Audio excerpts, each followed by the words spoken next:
Hello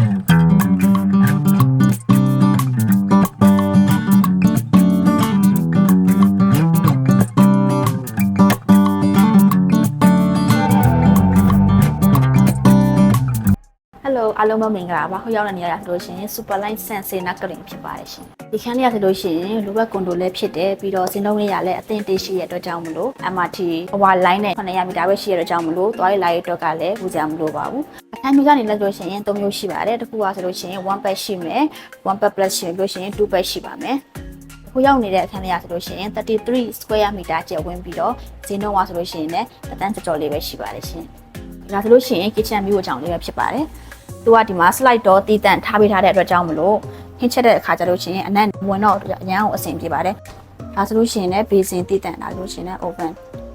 ဝယ်တဲ့ခါကျမှဒါလေးတစ်ခါတည်းပါမှာပဲဖြစ်ပါတယ်ရှင်။အိတ်ခန်းကိုလည်းကြည့်ပါမယ်။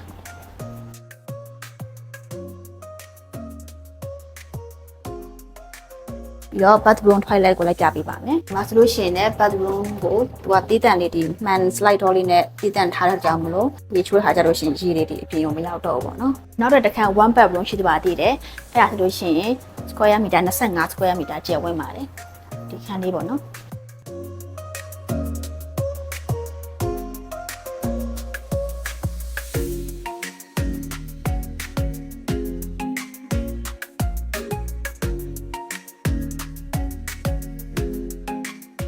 ပြီးတော့အနေနာမှာဆိုလို့ရှိရင်လည်းနာမည်ကြီး International College ဖြစ်တဲ့ Dusit Thani College ရှိမယ်။ဒီအောင်စည်းကနေနေတာဆိုလို့ရှိရင်လည်းနာမည်ကြီးတစ်ခုဖြစ်တဲ့ Smithwick Hospital ရှိပါမယ်။ပြီးတော့တခြားစီအောင်စည်းကနေလည်းအနေနာမှာအများကြီးရှိပါတယ်ရှင်။စိတ်ဝင်စားတဲ့အခန်းလေးရှိတယ်ဆိုလို့ရှိရင်အခုပဲ Mega City ရောဆက်လက်ပြီးပို့ပြချင်ပါတယ်